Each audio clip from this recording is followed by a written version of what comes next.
Now it's even worse. It goes from, okay, you can pull a mummy towards you, and singe it a bit, to you could just like blow the top half off of a person, I guess. And that's not okay. Right. Like, that's never in any situation for really pretty much anyone. That's going to be a problem. So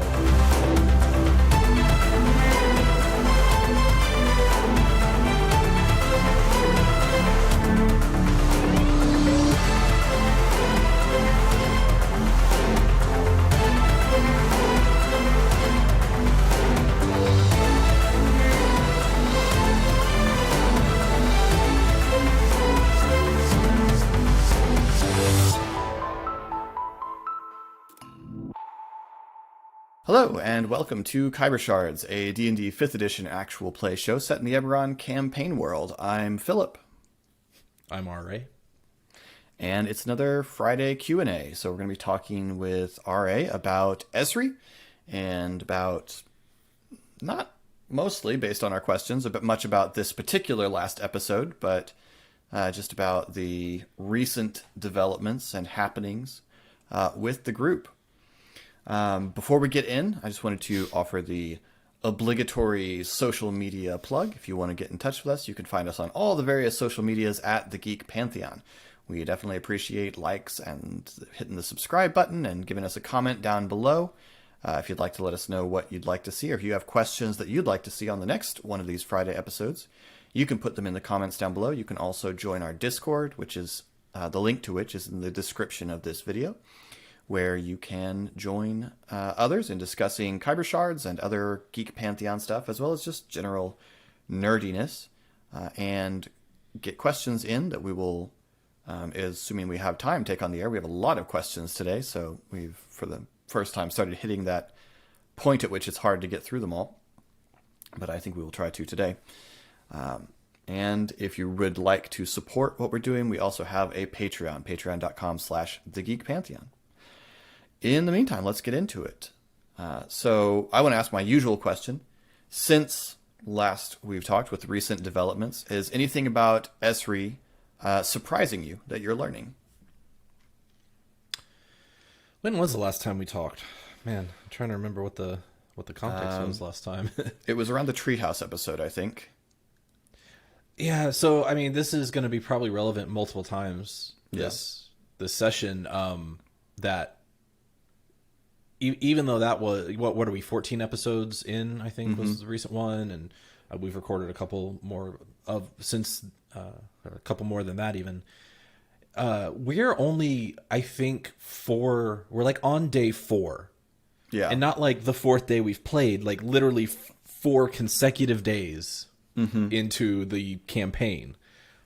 So it is exceedingly early for all characters, for everything that's happening right now. So it's all happening very, very quickly. So I think that's probably going to come up again.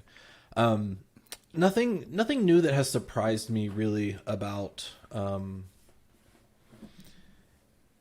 Esri. I can't remember if we had met Gerald. I don't think we had met Gerald last time we talked. So it was great to meet Gerald. I enjoyed that. I think that's going to have some potential. Yeah, I mean, lots of surprises, but not particularly about Esri, I think, at this point. Cool. All right. Well, we had lots of questions from our listeners on the Discord, so let's dive into some. So the first one comes from Leopard for RA. So RA, and I assume this is mostly directed at Esri, although I'd be amused to hear you answer it in your personage. So for RA, how do you go about choosing who to spill all your secrets to and who you will not even give your name to? Yeah, so RA...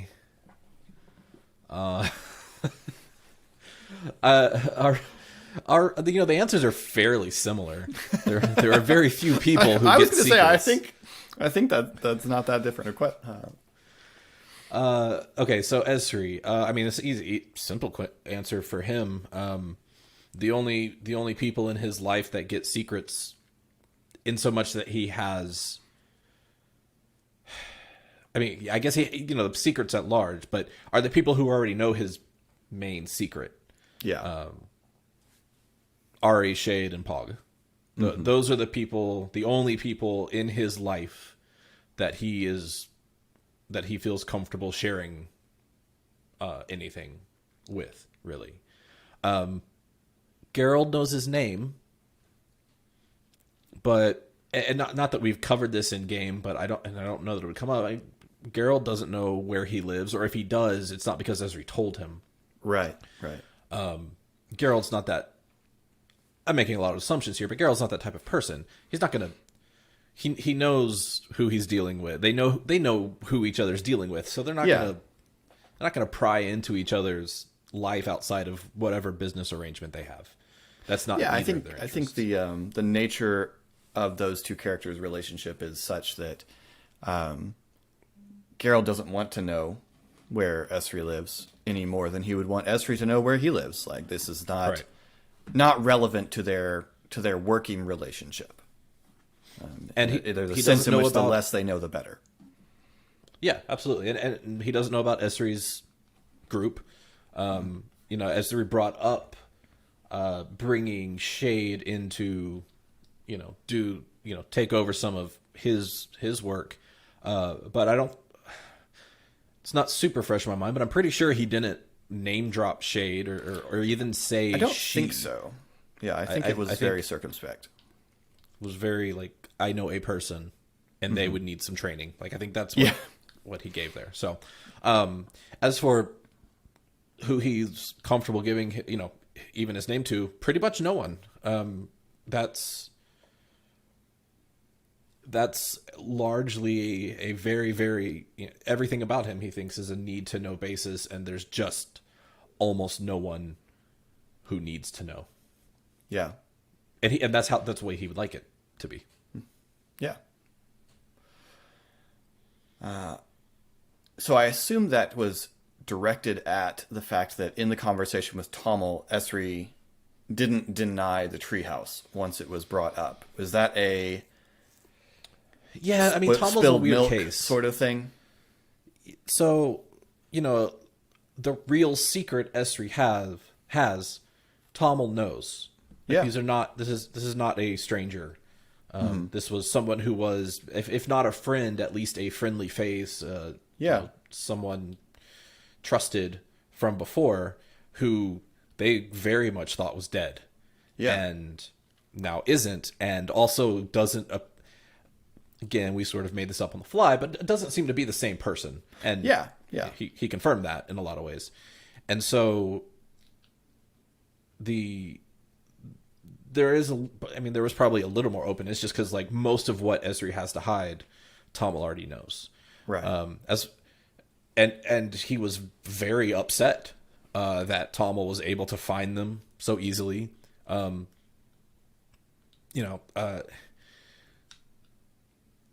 the lie that Ari told, while Esri understands, he appreciates that in the moment, Ari was like, oh yeah, I shouldn't just give things away. It's unsustainable if Tommel's already found that they're both alive, that they know each other, that they're in town together, and he found where they eat breakfast together, and he knows there's a treehouse. So, also Esri didn't go, oh yes, our treehouse where we live, all four of us together. And, it wasn't like that. It was like, okay, well, what's the point in... Actually, if I remember correctly, what he brought up was, no, we don't have a treehouse. This rival gang to yours has a treehouse. It's their treehouse. So, you shouldn't come into that treehouse kind of thing. I mean, that was kind of his only thought. There was like, he's panicking at that moment. He doesn't like anything that's happening there. So, Tom was an odd one and it's going to continue to be an odd one because obviously there's stuff going on there that we don't understand yet. Sure. Yeah. Well, and of course, like you say, it's an odd one because this is something that someone we've established with whom you have history, even though we haven't played out that history. But clearly, as you point out, their behavior, this is not the person they were. Otherwise, you wouldn't have looked on them so kindly back in the program. So yeah, that does complicate. I didn't actually think about how that complicated that particular aspect of the conversation, as you were saying. That's interesting. Okay, so Richard asks, and this related to a question from Darren as well. So I'm going to put them both out there at the same time. From Eric as well. So Eric asked for RA, now that Shade's mark is bigger, will he try to accelerate her training? And Richard asked, with the growth of Shade's mark, is Esri scared, apprehensive, or thrilled that his own mark could potentially increase? So, in general, what's Esri's feeling about Shade's mark growing? So a good bit of that we haven't really unpacked in game. So I'll probably leave a lot of his personal thoughts about his own mark. I'll leave that I'm sure that will come up. Sure. I expect it will. As far as the training, we addressed this a little bit. Suddenly the training seems like just a terrible idea. Before it was, she's capable of inflicting damage. I'm capable of healing. I've got some ways to mitigate her damage. I think I can help her. I think we can make this work. I can be a training dummy for her. After watching her blow the side out of a building, he's no longer confident that that's the path he wants to take. It certainly complicates things. The whole thing about that was he's scared for her and them and others in this thing that she's not capable of really controlling yet. And now it's even worse. It goes from, okay, you can pull a mummy towards you, and singe it a bit, to you could just like blow the top half of a person, I guess. And that's not okay. Right. Like, that's never in any situation for really pretty much anyone. That's going to be a problem. So, you've gone, there you go. You went fuzzy there for a second. Yeah. So, training. That may depend on her, at this point. He wants to help if he can. But probably done with sneak attacks. It may need to be a lot more regimented from a distance. Startling her suddenly seems like a worse idea. It's not. It's not a good idea. So this next question, also from Richard, requires some context. I have made the joke in the Discord and maybe in the conversation with Casey last week, but I have made the joke that Esri has struck me as the Jim of the group, making a comparison to Jim in The Office, in that Esri is the person who is reacting like a normal person to the insanity around him, whereas everyone else just seems to be comfortable and at home in the insanity. And so I have this imagining of Esri every now and again looking out to the audience and going, so yeah, Richard except asks, it's not. It's yeah. Anyone? No one's gonna help us. Right. So Richard asks, will Esri truly embrace his gymness and begin pulling elaborate pranks on Ari, such as making Ari believe it's a different day or encasing all of Ari's personal effects in the Eberron equivalent of Jell-O? So I guess, is Esri a prankster? That is a very interesting question. A lot, as you know, my characters end up being mild pranksters. Probably just because I enjoy it. And we saw a little bit of that with Carl. right? With Boggle. Oh, that's true. I forgot. So yeah, I guess he is. that's probably just one of those things. It's like, it's me. That's not the character. It's just something I put in the character because always because it's fun. Yeah. So yeah, maybe, but not like not now. Right. This is the sense of humor is quickly being drained out of him. Whatever sense of humor he had is it's not in a healthy place right now. Needs a Gonna vacation. need some rehab. Yeah. Needs a Mai Tai. Yeah, I mean, and if in a different situation, maybe it'll happen that he's a prankster. But yeah, right now it just feels like even jokes aren't gonna even well-intentioned jokes aren't gonna land properly. Yeah. So I don't know.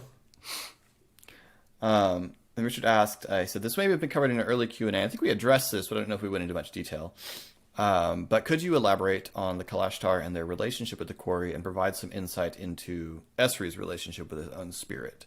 So we've touched on this a little bit. How does Esri feel about his to what degree does Esri relate to his, to Noshiaron? Sure. So I'll repeat what I kind of covered before, which is, this is not a sort of relationship. It is an absolute, true, real part of who he is. It is a separate being that is also part of his own self. And that is true with all the Kalashtar. These aren't imaginings, or it's not even like, it's not like a god or a patron relationship where they influence you. Like, this is another being who is literally attached to his, I don't know if soul is the right D&D word, but his own spirit. Yeah. And so there's the aspect of it's just part of him. On the other hand, he was raised in a very tight-knit these are loaded words, so I don't know if it's this strong, but it almost cult-like commune kind of thing. This is like urban commune where he was told and taught at all times that his duty to Noshiaron was the high goal of his life. That walking the path of light and helping the quarry, purify their, basically improve their brethren, like fix their evil, was his high calling. And then all of that got blown up, and now he has a very cynical approach to it, where Noshiaron essentially functions as his conscience, right? She's this presence that is always urging him to do good, walk the path of light, and any heroic impulse or action he takes tends to be because in those moments, that's when she's strong, right? That's when she's insistent. And he hates it. Yeah. It's very much a part of him, and if it could just not be a part of him at the moment, that would be preferred. Like, in his mind, you've got all of these other people, all of these people who don't want me to be a part of their thing. Go, just leave me alone. But of course you can't. Like, it's not optional for either of them. Right. As far as, I think that covers most of it. Yeah. Cool. No, that's good. Okay. Darren asks, what color would your character's colors be? What would your character's colors be if they were a Magic the Gathering card? Okay. Well, I last played Magic the Gathering when I was in middle school, so that would have been around the time of Revised, if I remember correctly. So long time ago, in terms of I know that game's just like continued, and that's crazy. That's about the same for me. I played Magic the Gathering a couple of times during a summer at Boy Scout camp because someone brought their cards and tried to teach us how to play. And I thought the cards were really cool, but I did not understand the game at all. I got really into it for about a year until I got to the point where clearly I could not sustain the hobby monetarily, and being a 6th grader, 7th grader, Right. and so basically just kind of had to stop because there's no way I was going to keep up. So as long as things have remained the same in the game, it's an easy answer. He's a combination green-black.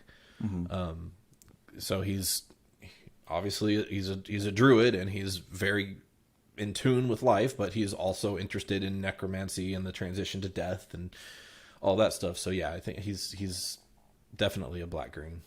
Yeah. Cool.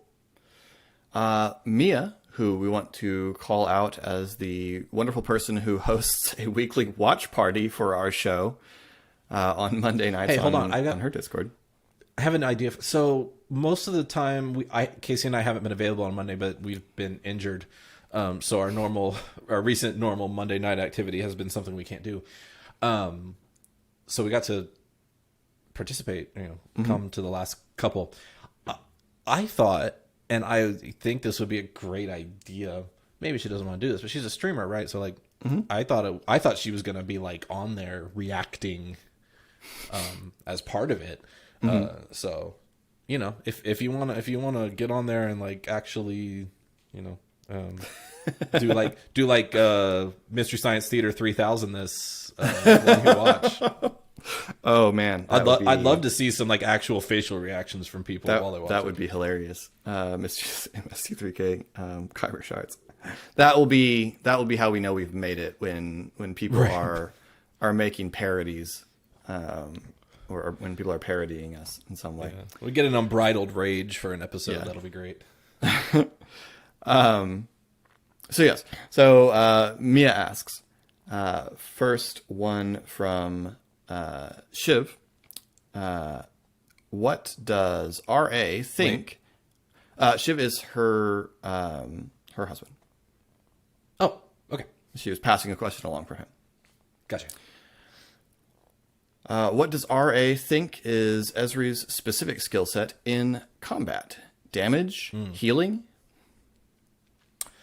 Yeah, so going back to the Magic the Gathering question, he is he treads a line. He's definitely a debuff damage dealer with some healing abilities. I mean, he's not, and I don't think ever will be a particularly powerful healer.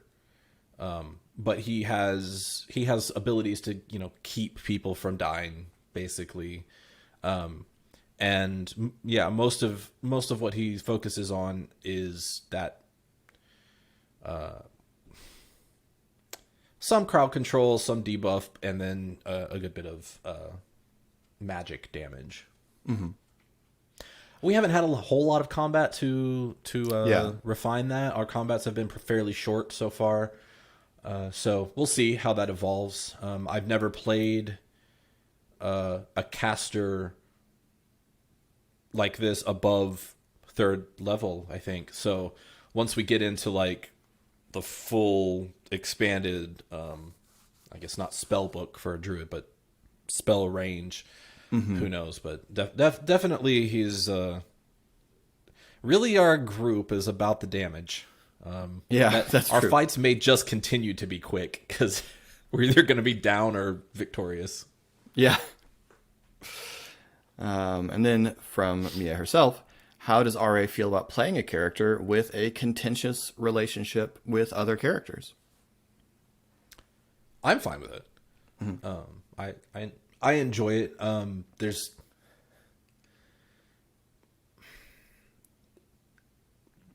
It is good to be able to have contentions like that in a very safe place, right? This is Esri who has problems with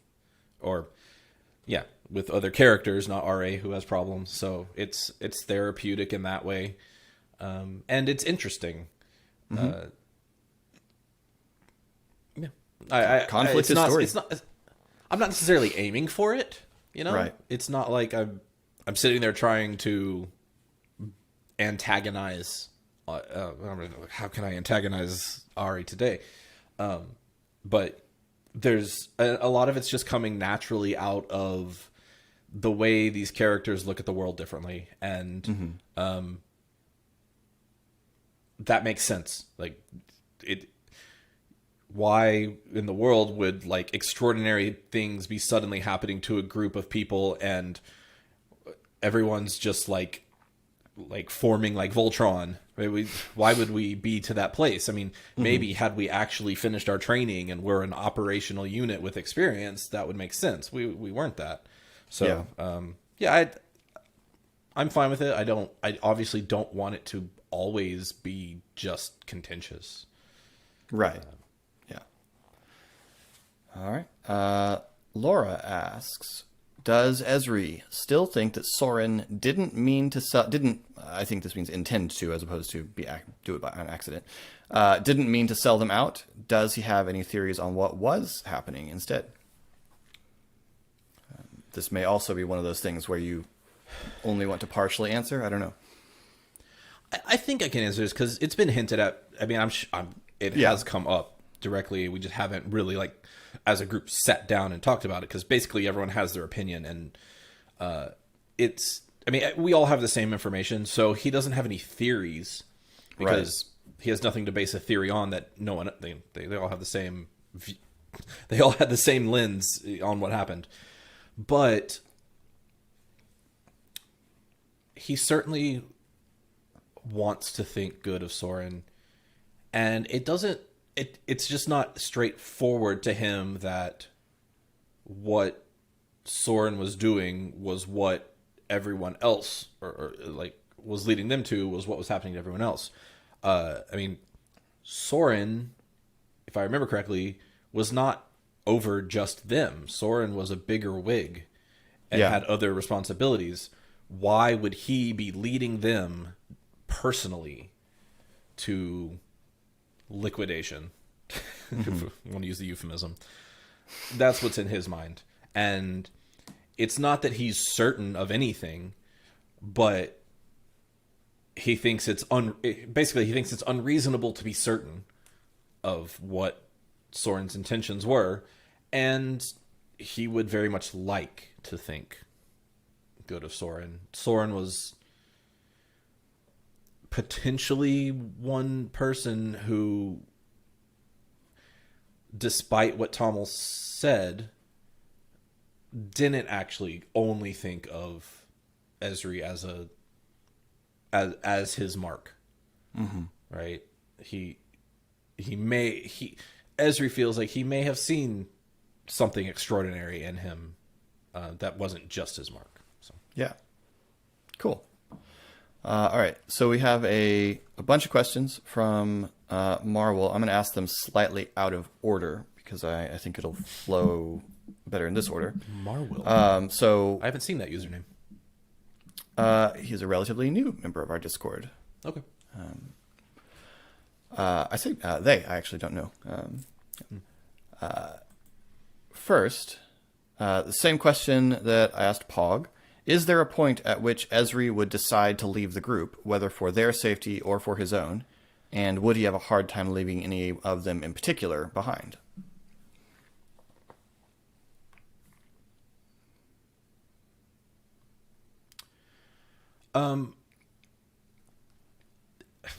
In a strict character sense, yes.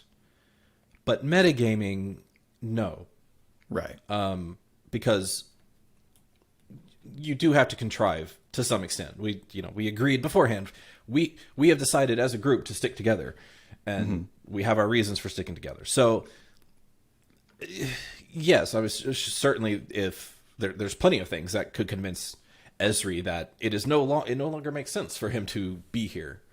I don't think any of those things would happen.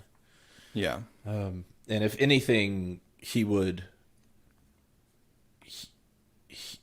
In his mind, it's they would have to run. They might have to leave. In fact, that's already happened. Night one was right. Oh, maybe we need to go. But it wasn't at all. I need to go. And he's not aware of any particular danger he brings to the group in terms of his past, or, I mean, there's not any danger in his past that isn't specifically also in his companion's past. Okay. So I don't think there's anything there that would cause him to leave. But yeah, basically it's like there may be a reason for us to leave, but not him. Okay. And I mean, he would have a hard time leaving them all behind. These are his people. Yeah. It is. They are it. He doesn't have any bridges left, and he's been in this situation before, and he doesn't want to go back to living alone on the street. Right. Yeah, I mean, his other contact in town is Gerald, and that's not, someone who's going to let you crash on his couch. Yeah, I mean, he can survive. Sure. It's not that. He knows he has skills, and he knows he can find a way to survive, but he doesn't have the ways he would survive don't involve people he trusts. Right. Cool. Then, in your last Q&A episode, you mentioned that Ezri has to be contrarian to Ari. When did that start in their relationship, and why does Ezri feel like he has to counterpoint Ari? And I think relatedly, does Ezri want to be the face of the party, given that he seems to try and take control of a lot of social interactions? Absolutely not to the last one. As you saw in the Otiug, is that right? Mm-hmm. Episode when the what was her affiliation? The Knights of Thrain. The Knights of Thrain. When the Knights of Thrain showed up, Ezri says, "Hey Ari, you." Ezri knew his one card to play in that interaction, and it wasn't convincing this person of anything they wanted. It was possibly manipulating their mind into letting them go. That was his one card, and he was holding on to it. He appreciates what Ari brings to most social situations. He's absolutely leaned on Ari on their journey to do the talking and get them in and out of situations. That's, in most situations, that's not a contention. Right. The one time it's really been so was the Donabella thing, and that was for completely different reasons. As for being contrarian, that I don't know when that would have happened in their relationship. I mean, probably immediately. Their personalities are just that way. And it's not necessarily a good thing. I'm not saying it is. It's just like it's oldest brother or oldest child, second child. Like you kind of have to be the counterpoint. Because if you're not the counterpoint, you're not going to be his minion. Like what are you? So it's more of a personality quirk than like an impulse, like something important. He's not trying to like balance out Ari for the good of the group. It's just like whatever Ari says, Ezri's first instinct is gonna be no, that's wrong.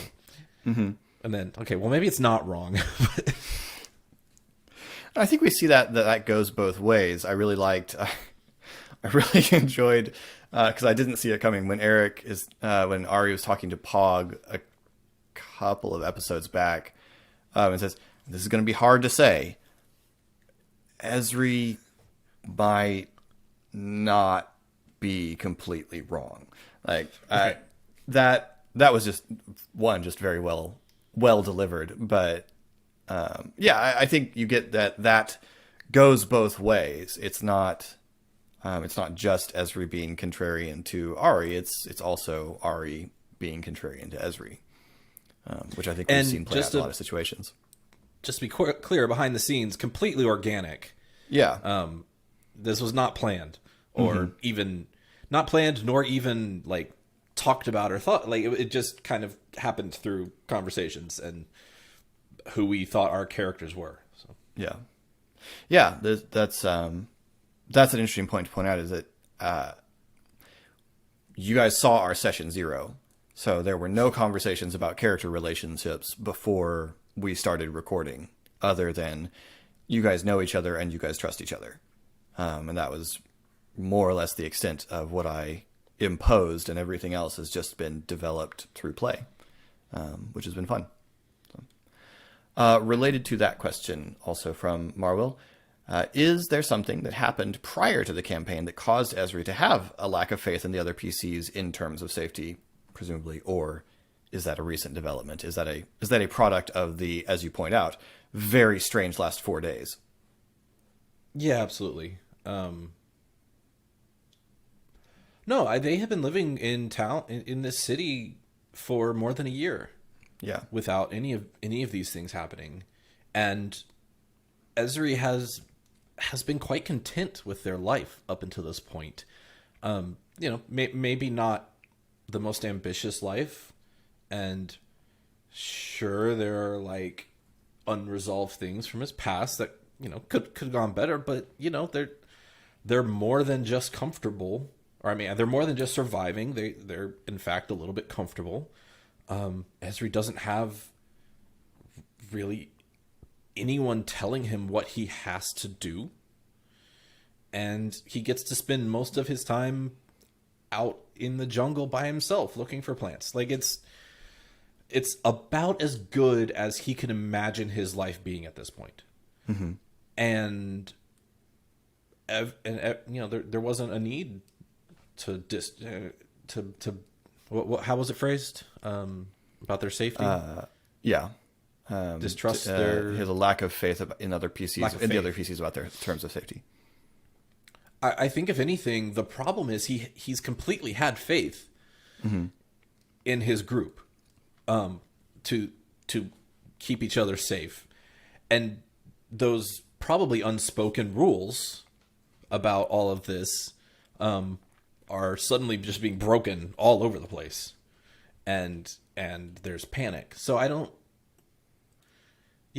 think it's absolutely just 100% a product of the recent events.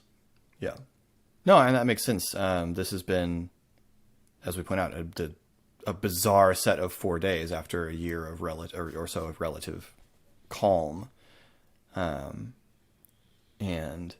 I mean, the big difference here is that Eric has established that Ari has been out kind of meddling the whole time, that Ari has never been really fully laying low, and Shade and Pog, being who they are really excited that things are happening, and Esri is seeing oh my gosh, everything we've built here is in danger. Yeah, but Ari's meddling over there. Yeah, not like right, yeah. And he's doing it in a presumably subtle way, because the things he's meddling in need to be kept. He's not doing it openly, otherwise he wouldn't be able to do it. If I understand correctly, what he's doing. So yeah, it hasn't been a problem. I mean, I don't want to speak too much for her, but Shade's a thief, right? Presumably she's done some thieving. Mm-hmm. Right? Maybe not. You can ask her that, but it's not that doing somewhat dangerous things or shady things, or obviously, are outside of his comfort zone. It's drawing attention to them as a group. That is. Yeah.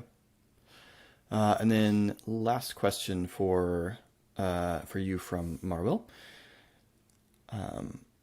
When Esri is interacting with other people, PCs or NPCs, it seems like Esri is trying to figure out how the situation can benefit him. Secrets in Carl's book, not wanting to help Belladonna when she's being chased, trying to set up his own pharmaceutical operation, etc. Is that a product of Esri's background, or is that something that has he developed that sense of opportunism in the past years? Yeah, I mean, yes. It's been developed and refined over the years. Certainly, spending years on the streets of Sharn opportunism was the thing he had. You know, you see an opportunity, you have to take it, and everyone is trying to take advantage of you because you're weak, and a lot of the people you're interacting with are also desperate, and so you always have to be looking for the edge in something, and certainly being in a new place and having limited resources has in Stormreach has honed that and brought it back to the surface. And he has some military training, which, you know, combat training is also the same thing. You're always looking for the weak point or the way to get an advantage. So yeah, I mean, it's definitely something that's been trained and developed into him.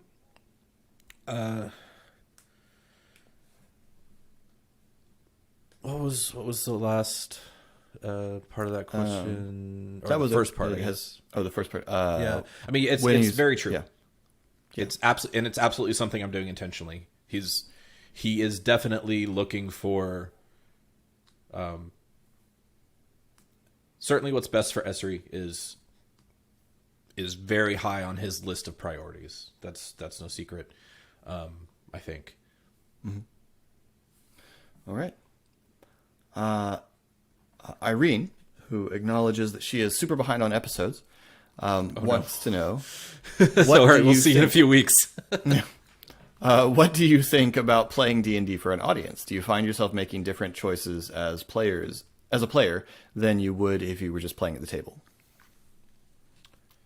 So far, I don't think so. I don't think I'm making any different choices because of an audience. I think, and I've seen this addressed in other not live play, actual play shows and interviews with they all kind of say the same thing, is when you're playing, especially because we're recording it, especially, we're not playing for an audience. The audience is later. Yeah. And then some who have done like audience shows say it's completely different.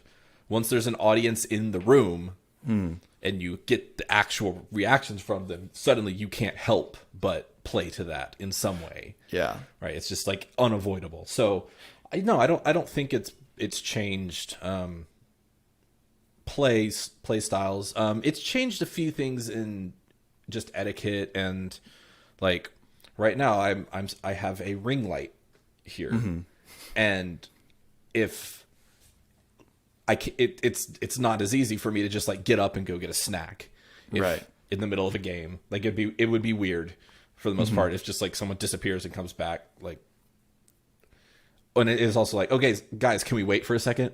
You know, that's also a little weird. I mean, it can be edited out, but we don't really do that. So there's some things like that, and then the fact that, you know, we're doing a session which is multiple episodes. So like we have these episode breaks in our session. That can be a little weird because and you've seen with some of these episodes that go longer than we anticipate, like you forget, right? You're just like, you're in the flow of the game. And so it certainly has changed the overall experience to some degree, but I don't think it's changed anything about how I play. Yeah. Except that I was scared to do an accent when I started, and I regret it so much because I cannot find Esri's voice. Because I'm doing an American accent and I don't know how to like emphasize his voice without changing it completely from mine. I should have just made him British and be done with it. Would have been easier, but I'm stuck with it now. I can sympathize with that a great deal. Gerald's accent has drifted around a lot, and Lady Taurus's accent went all over the place in that scene, and I noticed it watching back. Which makes me like wonder, am I just way worse at accents than I think I am? Like, am I this inconsistent at the table? Yeah, right. I mean, probably I am worse at accents. I mean, that's why I was scared to do human. it. Yeah. Right? So like, someone who has an actual British accent may hear this, and I don't want to offend anyone or be that like stupid American doing a bad accent. So yeah, I just assume people are going to forgive me and go ahead. I will say I've noticed Sorry for my cat. in like sitting in on lurking in chat during Mia's watch party, I have discovered how I can see how different it would be to have an actual live audience, because there are things that just went right by me in the episode that they think are just hysterical, like just absolutely hysterical. Or the reaction to Carl, like the belovedness of Carl, took me entirely by surprise. Entirely by surprise, and now I feel the need to, and I intend to, because he has developed into an interesting person, to work up exactly where did Carl come from? What was Carl doing before he was a bartender? Like, what is Carl's actual connection to the Swords of Karn? Like, all these things which were none of them. Why is Carl? Yeah, why is Carl? Because before the answer was because, well, somebody had to own that bar. Someone has to run the bar. Right? Somebody's there. So it'll be this guy, and he's going to be the most stereotypical bartender that well, actually, Colin described him, so he was the most, yeah. So that's on Colin, that's not me. Yeah. Okay, and then there are just a couple of questions that are for me, although one of them I would like you to jump in on, because I think this is, you are, for those of you that may not know, RA is also my GM, and has run numerous games for me as a player at our table. Been a minute. Yeah, it has been a little bit. But, so Leopard asked to Philip, how do you balance the time dedicated to a split party so one person/group doesn't feel ignored or left out or get bored while you are dealing with the other side? Do you try to limit the time you spend with one side and switch often, or do you expect players to deal with the downtime while they have? So I'm going to say, I want your thought on this because you've done some of these things where we've been split into two groups at your table, so I'm curious what your thoughts on this are. I really like it when the party's split. I've made no secret of that. I enjoy it a lot when the party splits, because usually more interesting and often more chaotic things will occur when the whole party is not there to think through it, and things tend to move a little faster. So I really enjoy a split party. In the most recent case, I probably could have bounced back and forth between the Ship's Cat and the Marketplace. Part of the reason I didn't is because I felt like we hadn't really... Well, you got to remember, this was all one big recording session. And I felt like up to that point, Eric and RA had sort of been cooling their heels sitting at the, imaginary breakfast table while Pog and Shade went and talked with Solarka. So to my mind, I was bouncing back to them and giving them a moment of the spotlight before I came back. I probably could have chopped it up a little more, but I felt like once we got into the conversation with Tommel, it would have, to me, it seemed like in the moment it would have seemed weird to break that conversation up and jump back to the much, very, very differently toned things that were going on in the Marketplace. So that was why I decided then. Usually I bounce back and forth, but the pacing of that bouncing kind of just depends on what's going on. I don't have a rule for how to time the pacing other than when there's a good beat. That's when you swap.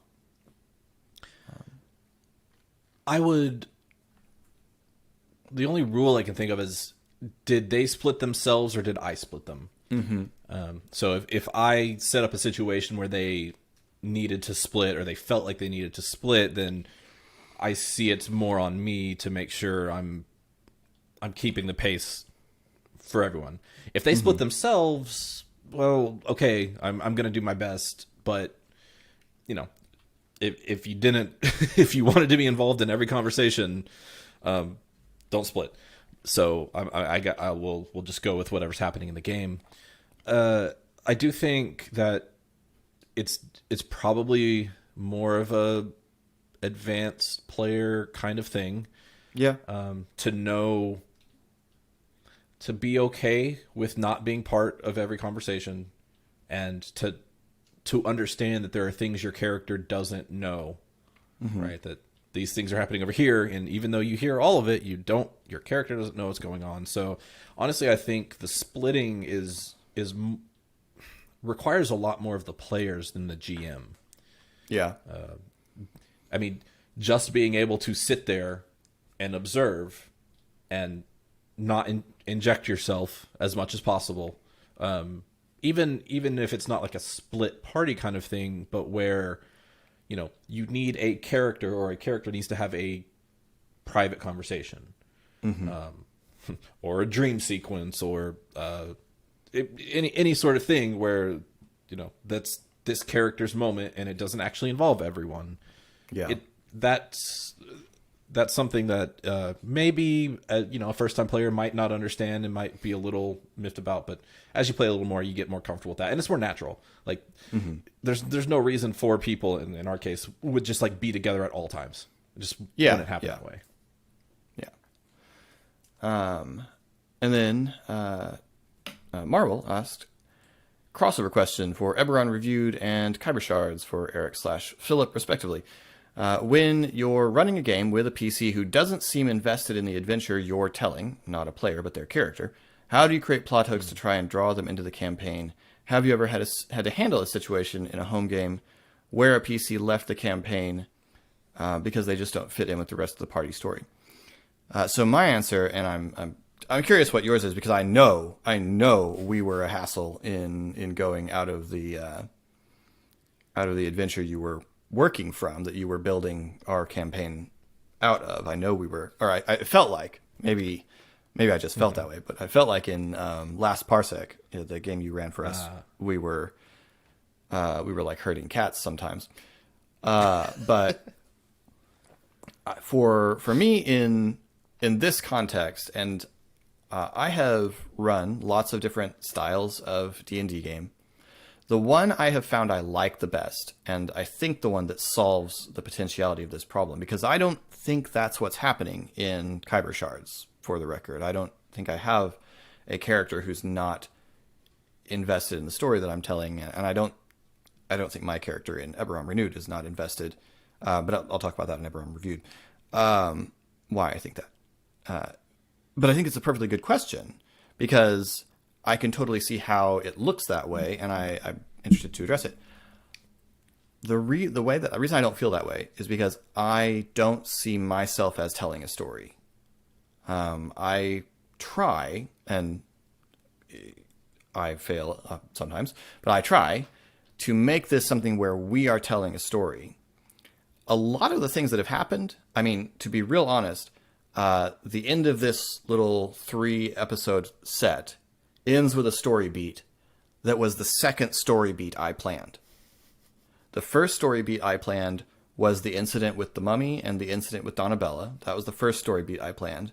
The second story beat I planned, you'll see at the end of the episode after the next one. Everything else that's happened in between is because the players did it. And so I'm not laying down hooks for them all the time. A lot of times they're laying down hooks for me, and I'm rolling with the story. So that's a very different, perhaps a very different look on it, or way to look at it. But that's what I think prevents that from happening in this kind of game, because I'm not telling one story and hoping that Esri, Pogshade, and Ari will all want to get involved in it. I'm presenting a whole lot of things that exist in this campaign, or in this campaign setting, and the players get to decide which ones they want to go after. It's, a sandbox or a theme park, or however you want to talk about it. But worth noting, all of the big NPCs right now who are not like Soren and Falco, are NPCs that were picked out, or in the case of Tommel and Carl, actually created by the players. I asked for who's someone you liked. There's Tommel. Casey told me that was RA. RA named him Tommel. Yeah, I think I named him. I usually get to names first. Yeah. Casey told me that he's a blonde elf. I didn't know any of those things. Colin got to describe Carl. Somebody besides me named him Carl, but I can't remember which player it was. Solarka and Geralt were both selected. I provided some lists of NPCs for them to establish relationships with it. Solarka and Geralt both selected off of that. There's a bunch of other NPCs that were selected off of that just we haven't gotten to. So I like the feeling that it's my players giving me hooks and not the other way around. I would like to hear your thoughts on that too. Yeah, for sure. It's, I agree with everything you said. I think, so I have a rule, and that I've learned over the years, and I don't have a pithy way of saying it for every situation, but it's basically like fun comes first. Mm-hmm. If you're designing a game, if you're playing a game with other people, I talk about making yourself responsible for other people's fun. And what that means is none of your preconceived ideas of how things were going to go should interfere with the fun of the table. So, yeah, if you present options to your players, or present an option to your players, and they just don't seem interested in it, or you bring an NPC in and they never go back to see that NPC, well, disappointing perhaps, if you worked on it, but like, okay, that's not where they're finding their fun.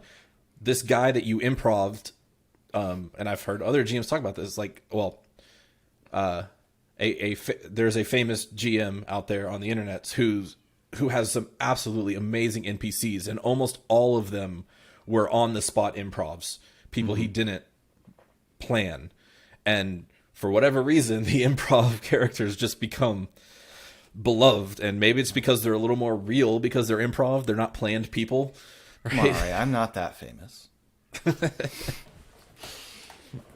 There is a different famous. I know. I understand. He's much I'm trying not to name drop. I try not. Yeah. No, I know. As far as when we play, I also employ a lot of smoke and mirrors with my plans, in that I planned a thing over here and they didn't care about that hook. Mm-hmm. Okay, fine. This encounter can be somewhere else now. Right. Somewhere else that they think is much more interesting. It's the same place. It's all made up. They're just on this planet. Yeah. Canyon over here, canyon over there. Who cares? Eric has talked about that in some of his D&D videos of, just don't throw away the encounter. Just move the encounter to where they're going. That's... Yeah, because, especially with like an actual set encounter, like a combat encounter, or even to a degree an NPC, if there was an NPC they were going to meet that you really liked, so they didn't go down that path, move the NPC over. As to your question, how do you create plot hooks to try and draw them into the campaign? My recommendation, if you find yourself in a situation where you've got a PC who's not engaged in the campaign, for whatever reason, it's just not feeling engaged in the story, depending on the player, sometimes you might ask the player. You might be in a situation where you can just easily ask the player, "Hey, what's up? Is everything okay? Are you just enjoying being a supporting character?" Because sometimes you got players who just want to sit back and be a supporting character. My wife, when she plays, that's her preference. She doesn't want the spotlight. She is along for the ride. She likes playing with her friends. That's what she's there for. And so I don't push it. But if they just don't feel like they have a connection to the story, if that's what you discover is the issue, then look around in their backstory and make a story around something from it, or make a hook around something from it. Even a little thing from it. Doesn't need to be, I'm not saying turn them into the protagonist. But if I felt that Esri wasn't connecting to the campaign, I could have somebody from his old neighborhood show up. Not like even like come find him, but have him see someone from his old neighborhood. Kalashtar travel. There's no reason that a Kalashtar from his old neighborhood couldn't get off a boat while he's down making a deal with with Geralt, and maybe Esri would hide in a crowd and let them walk past, but it would pique something, like it would create some connection to that character. So take something, even something small, and build a hook around it. Give them an opportunity to engage with something that they obviously find interesting because they worked it into their backstory. So that would be my recommendation if you find yourself in that situation, or a recommendation. There's a lot of ways you could do it, but in a brief span of time, that would be a trick you could try. So not exactly the situation, but something adjacent to the situation came up in our long-running game, home game, where we had been playing characters for a while. We were level early teens. We were in the double digits, yeah. Yeah. And because of various things that were happening, I started to have a hard time figuring out why my character was still here. Mm-hmm. My character's motivations and backstory just wasn't lining up with what was going on in the party, and as such, I was having to get more and more contrived. Like, okay, he's doing this, that's fine, but so I basically addressed it by saying, my character doesn't feel like he is who he's meant to be right now, mm-hmm. and he needs to leave the group for a while. So he was a monk. He went off to a monastery, and we talked about this. And it was never I'm retiring this character. I just need, as a player and as a character, he needs to go off to the side for a little bit. I need to play something else that will fit in better, and then when we get to something that makes more sense for who he is, could you guys just come get him? Like, sure. Will you contrive to come say, hey, guy, how you doing? Or we really need your help on this thing. And I feel like that was a really good decision. Ultimately, it led to, I got to play a different character for a little while.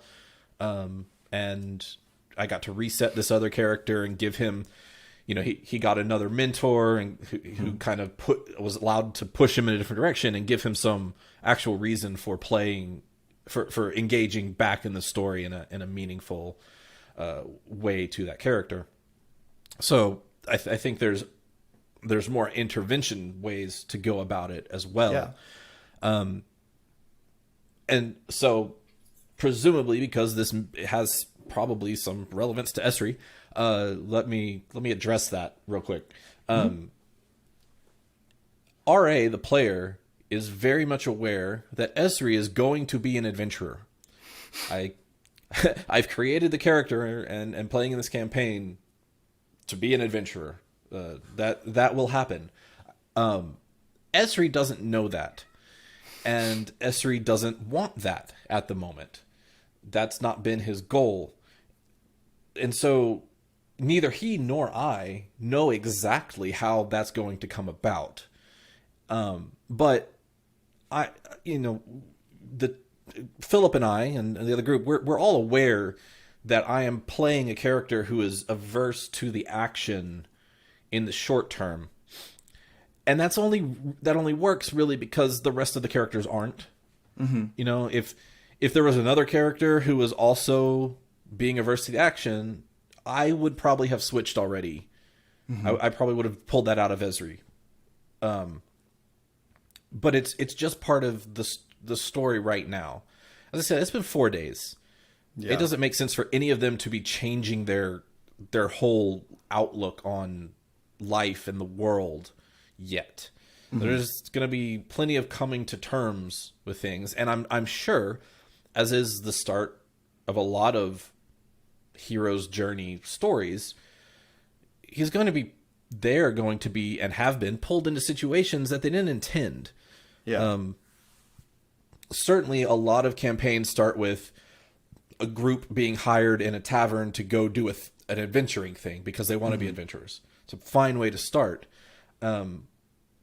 That's just not how this one's starting. They're going to be forced into hard choices and ones that don't have ideal resolutions, and that's okay. But yeah, trust that we're all aware that it's not. I'm not trying to derail the campaign or show that Esri, that he is not interested in the story, or I'm not interested in the story overall.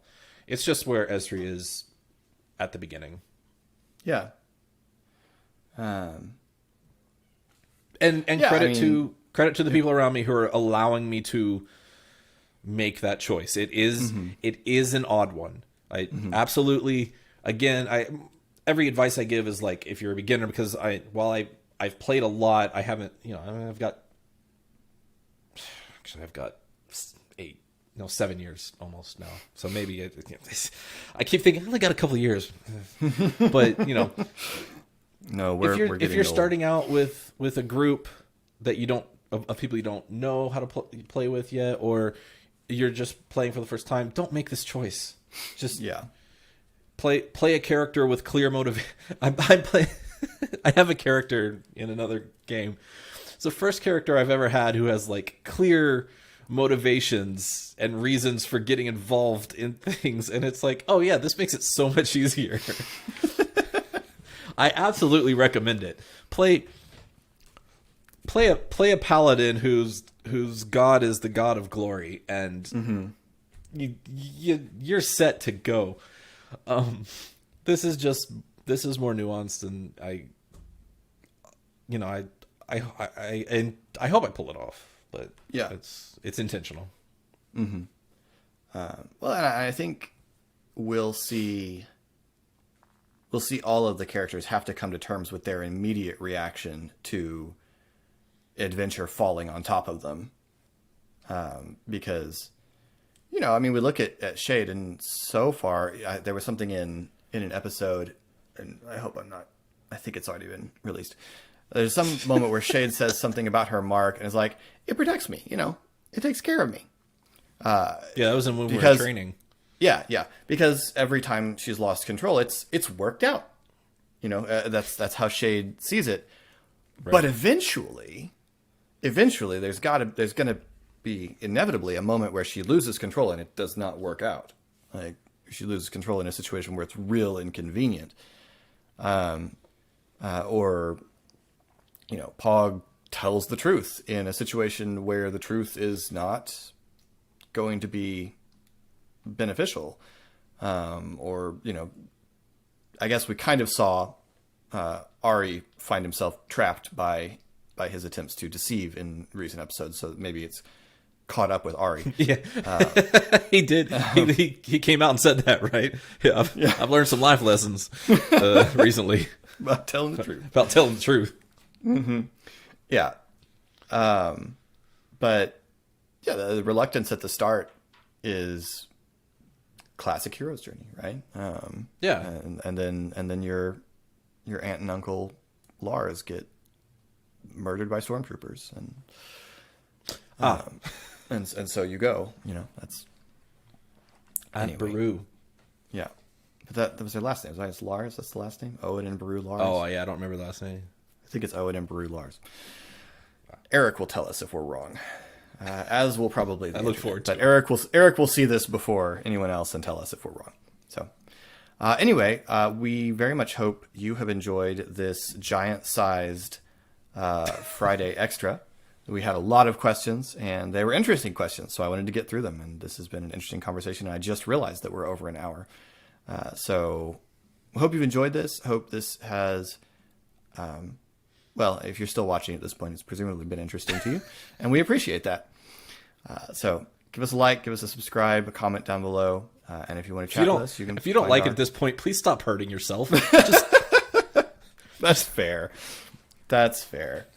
A new episode will be out on Monday, and we'll have another one of these Q&As on next Friday. If you have a question and you're not in our Discord, feel free to post it in the comments below this episode or the next one that comes out, and I always go back and check them before this in case any questions come up, and we'll address it on the next one. But in the meantime, this has been Khyber Shards. I'm Philip. I'm RA. Thanks for rolling with us.